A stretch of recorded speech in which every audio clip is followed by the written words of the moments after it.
Gun violence spikes in N.Y.C, intensifying debate over policing. To view the full article, click the first link in the description below. Other cities are seeing similar violence. In Chicago, more than 100 people were shot over the weekend, the most in a single weekend since 2012, and 14 died. That carnage came just weeks after 24 people were killed among 85 people shot over the Memorial Day weekend. Many were caught in crossfire. In Minneapolis, police said that 111 people have been shot in the 4 weeks since the death of George Floyd, a black man who was killed in police custody, sparked nationwide protests. Nationally, homicide rates were already rising in 64 large American cities for the first 3 months of 2020 over the previous 3 years, but on average the pandemic caused them to stall briefly, before ticking up again in May, said Richard Rosenfeld, a criminologist at the University of Missouri St. Louis.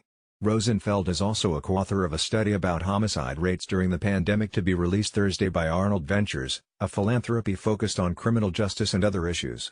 In New York, there were 166 murders through June 21, up from 134 over the same period last year, the police said. Some of that increase can be attributed to both the strain of the pandemic and the recent unrest, although the primary reason cited by criminologists was the advent of summer, traditionally a high crime season because people are outside for longer and tempers flare in the heat.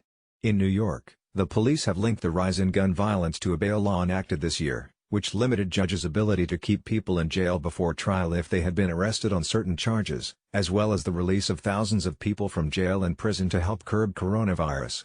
Chief LiPetri said 17% of shootings involved people on probation or parole. Even veteran observers of the city's crime trends viewed the jump in New York City as remarkable. "I have been studying this for a long time. I have never seen that much of an increase ever," said Christopher Herrmann.